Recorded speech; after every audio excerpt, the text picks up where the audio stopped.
Aujourd'hui, on plonge dans les rituels et le bien-être que ça peut t'apporter. Les rituels sont super importants. Est-ce que toi, tu en es convaincu? Eh bien, c'est à travers cette vidéo que j'espère pouvoir te convaincre pour que tu puisses voir quels sont les bénéfices et pourquoi c'est si important d'avoir des rituels. Avant de commencer cette vidéo, je vais commencer par te poser une question et savoir si toi-même tu as déjà des rituels que tu as en place. Souvent, on les ignore un petit peu, mais est-ce que tu as des rituels et si oui, quels sont-ils? Et surtout, quel est celui que tu adores le plus et qui t'aide le plus? J'attends tous tes commentaires avec impatience en barre d'infos et si tu m'écoutes sur le podcast, eh bien viens me voir sur Instagram, j'y suis présente quasi au quotidien. Hello, moi c'est Anna-Alice, je suis mentor en transition de vie.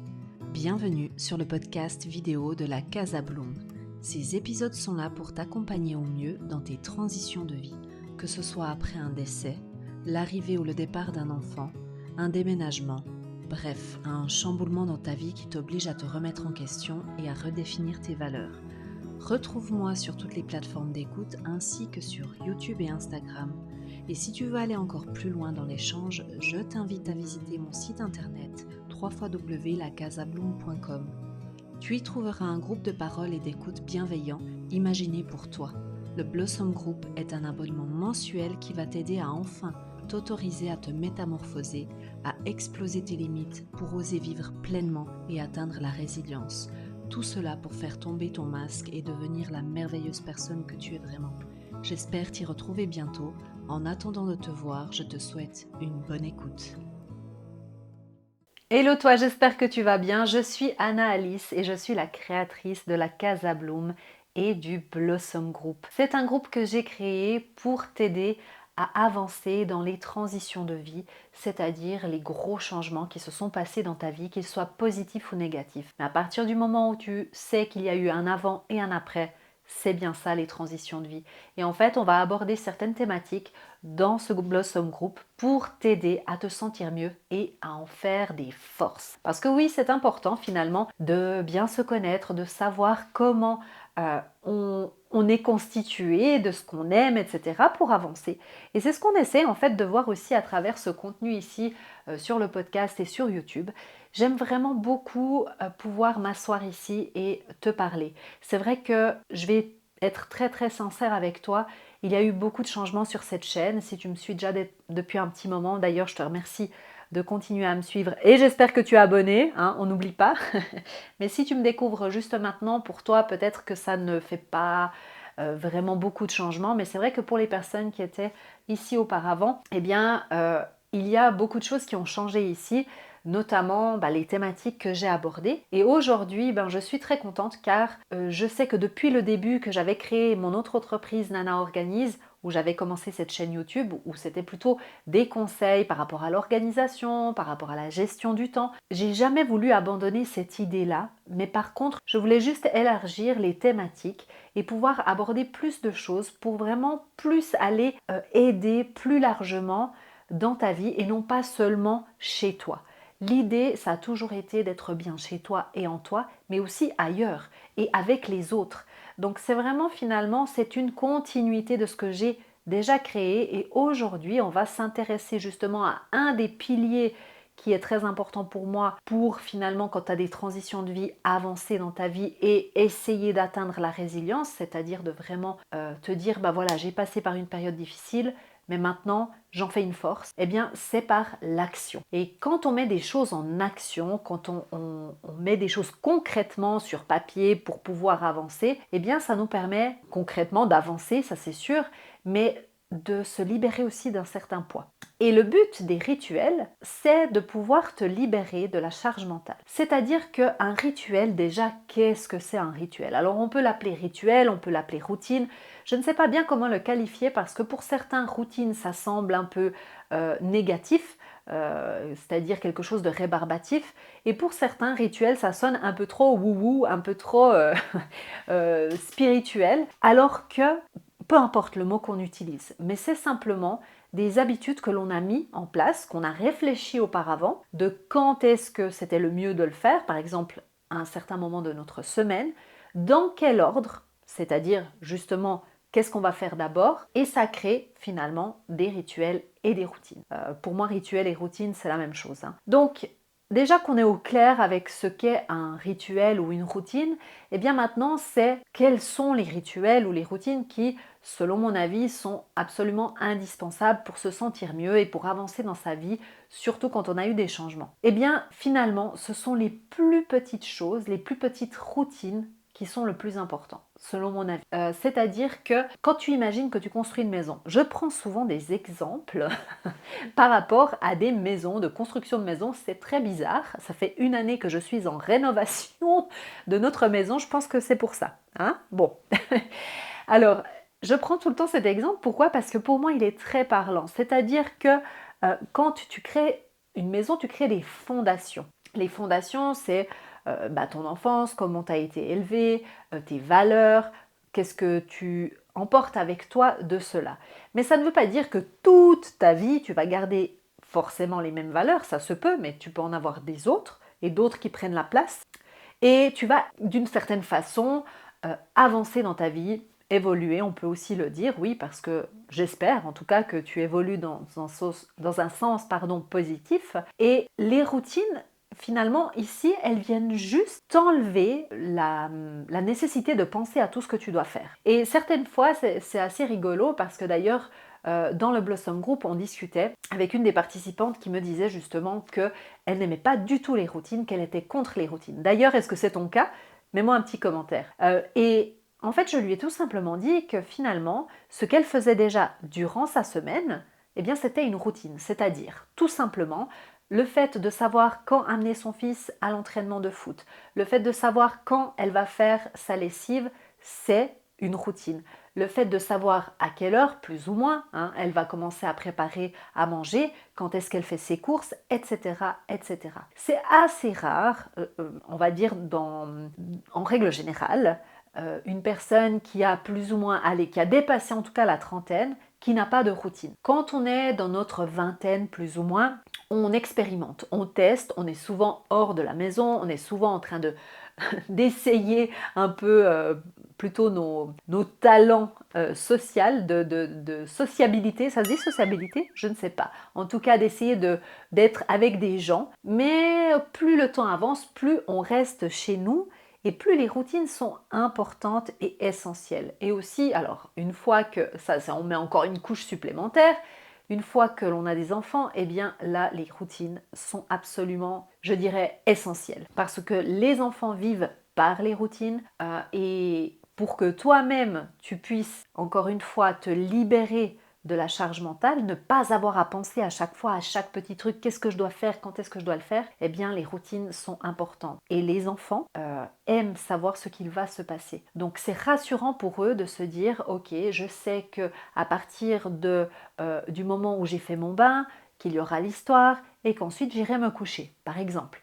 Donc c'est vraiment rassurant pour l'enfant. Mais pas que pour les enfants, c'est aussi rassurant pour nous, en tant qu'adultes, de savoir que le lundi, en règle générale, nous faisons nos courses. Le dimanche, on s'assoit justement en analysant ça. C'est ça qui est bien, c'est qu'en analysant le fait que, ok, c'est le lundi parce que le lundi, je suis déjà à l'extérieur et puis je passe par mon centre commercial favori, donc du coup, je vais profiter de faire mes courses et qu'en plus, c'est en début de semaine, donc ça tombe bien. Eh bien, on va savoir que si le lundi on fait les courses, eh bien qu'il faudra préparer la liste de courses. Et on va faire un petit peu une liste rétrospective pour savoir qu'est-ce qu'on fait avant.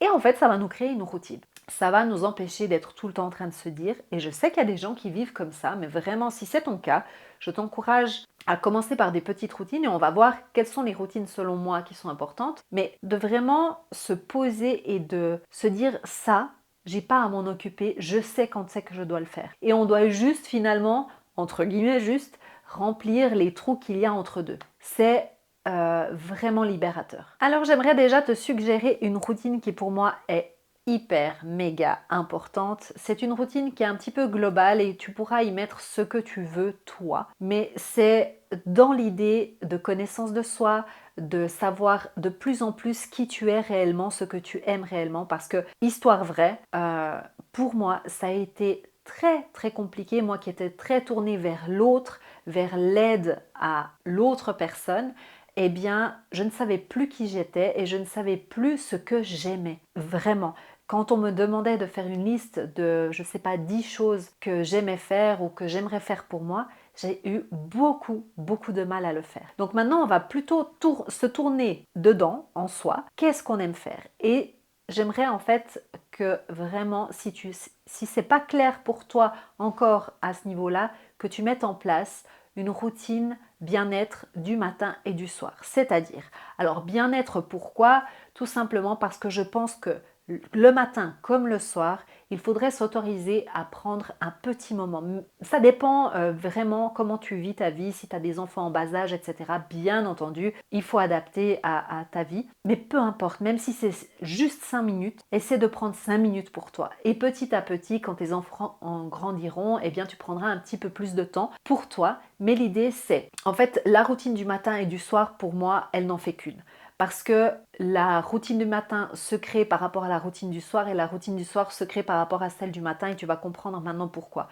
Et pourquoi bien-être? Parce que justement, le fait de prendre du temps à ce moment-là, c'est du temps pour toi avant tout le monde. J'ai toujours dit, tu dois être ta priorité avant même tes enfants, avant ta famille, avant tes amis.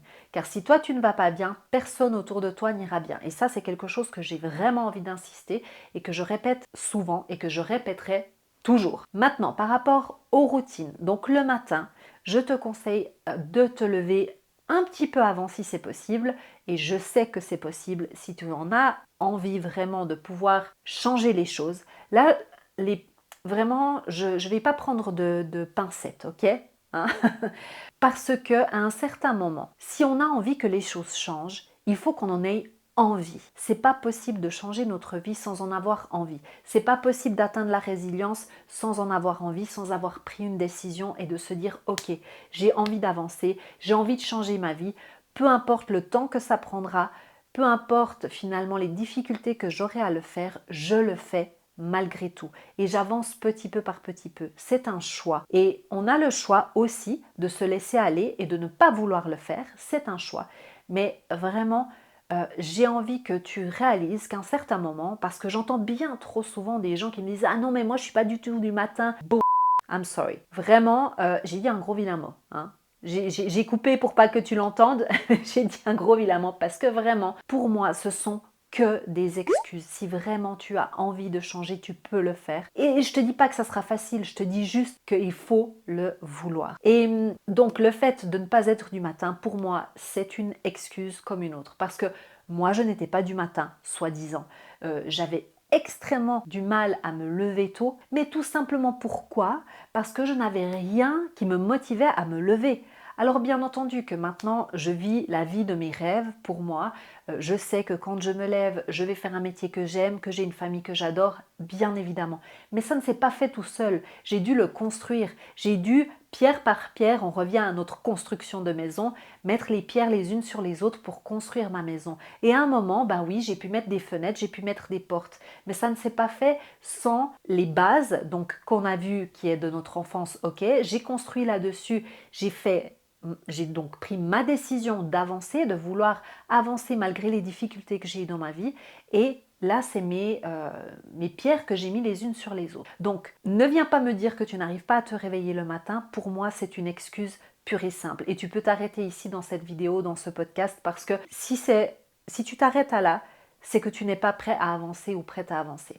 Et maintenant, revenons à notre routine. Une fois que le gros disclaimer a été fait, j'espère que j'ai encore des gens qui me suivent ici. Allez, mettez-moi, je ne sais pas, un petit cœur en commentaire si tu es encore là pendant la vidéo. Oh my god. Vraiment, c'est important. Bah oui, parce qu'à un certain moment, il faut quand même dire les choses qu'il faut dire. Hein. Revenons à notre routine du matin et du soir. Bonjour. Alors, routine du matin, on se lève.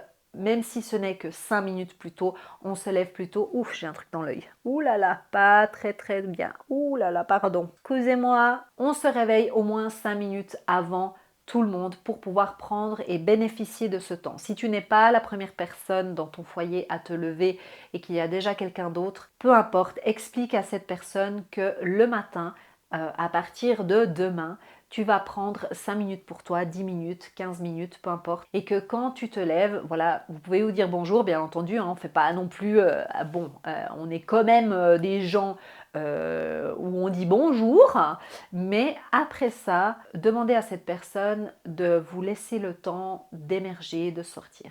Ensuite, on peut rajouter quelque chose après ça, c'est-à-dire par exemple faire un soin de la peau pour se laver le visage le matin. Bref, je ne vais pas te donner ici exactement quoi faire parce que c'est toi qui dois définir les choses que tu as envie de faire. Et l'idée, c'est que ce soit celle du matin et du soir, parce que tu as bien compris que le soir, c'est exactement la même chose. Il faudra décider de ce que tu as envie de faire le soir, de te prendre ce temps-là et de faire ces choses-là à une certaine heure. Donc ça, c'est les deux routines pour moi absolument principales. Pourquoi? Parce que ça va juste indiquer à ton cerveau que maintenant, tu es ta priorité, que tu passes avant tout le monde, que tu prends soin de toi. Et ça, c'est énorme en fait. Et ça, c'est des petits rituels qui sont assez faciles à mettre en place, donc c'est pour ça aussi que je le fais.